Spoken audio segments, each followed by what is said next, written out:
All right, welcome back, guys. In this lecture, we are going to look at um, fonts in CSS. So basically, CSS fonts.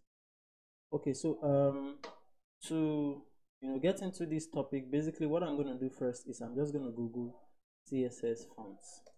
And as a web developer, one of the skills you're going to have to really develop is Googling, whatever it is you want to do if you cannot exactly remember. So I've Googled CSS fonts and W3 schools happens to be the first in our search results. So I'm just going to click on it and let's see what they have.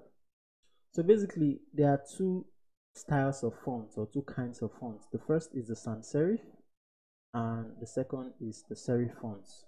And basically the difference between these two kinds of fonts is the serifs, or these red extensions on the letters, so to speak. Okay, so basically developers use sans serif fonts and in projects that they work on. So I'm just going to show you how fonts are applied to your web page. So basically what I'm going to do right here is I'm going to delete this style. So I'll go ahead and delete all of these styles. Okay, okay, I think something is missing, so I'll just go ahead, I'll delete all of this. And now the CSS I'm going to write here would be to target our paragraph. So I'll use the element selector P and I'll write my curly brackets, and then within the curly brackets the declaration I write will be font and family. Okay, now of course my code editor gives me some options, but I'm not just going to select. I just want you to see some of the fonts. So I'll scroll down on the W3 schools. Like I said earlier, the fonts developers we use sans serif fonts. In other words, we use fonts without these extensions. Okay, so I'll just scroll down to show you some examples. So an examples of a sans serif font is the Arial, Verdana, and let's scroll down, we're going to see more. Okay, so this is just an example. So there's Arial, Helvetica, and sans serif. So basically there are three fonts here. Okay, and I'm sure you're surprised, why are we using three fonts in one document? So basically the way it works is we specify the font we want to be used on the page. Okay, I'm just going to copy this, copy, and then I'll paste it in here. I'll give it space and paste. Okay, now around this first font I'm going to add my quotes.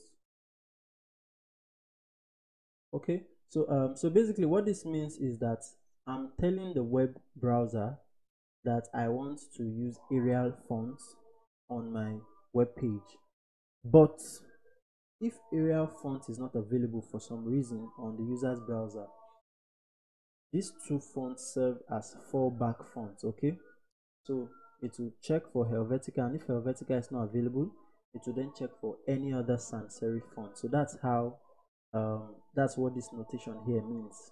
Okay, so I'm going to save and refresh the page. So I'll just do Alt B to open the page. So boom, so my font has changed. So if you compare this font to this one, hello world, you see that there's a difference, right? Yeah, so that's how we add fonts to our web page.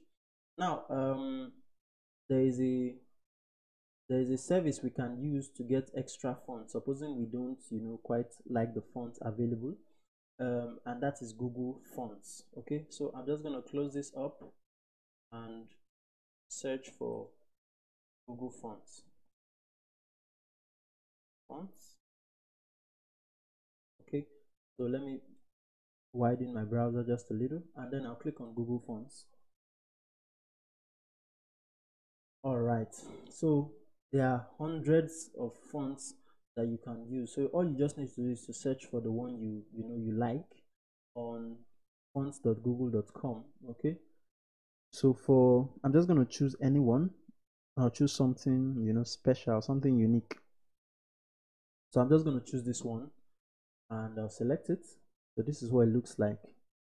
Okay, so basically I would select the second, the one of bold and 700 pixels, or I could just select anyone really. So I'll select this first one, and when you select it, it opens up this sidebar and shows you an option to embed the font. So if I click on embed, there is this link that I can use to embed this font on my website.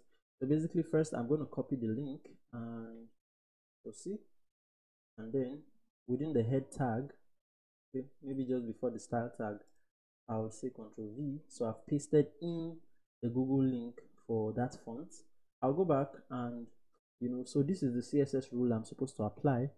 So I'm supposed to make my font family this. Okay, so I'm just going to copy it and Ctrl C, and then I'll go back, but I'm going to delete this first and paste in the Google font family, and then I'll save. Now if I refresh the page, you will see that there is a difference. So just watch closely. I'm going to refresh the page now. So you see, so the font has changed. So basically there is an enormous repository of fonts on Google that you can embed on your website with just a few clicks. So you can go ahead, search for Google fonts and look for something that you fancy or you like to use on your web projects. Okay, so that's about fonts. Thank you so much for watching this lecture. I'll see you in the next one.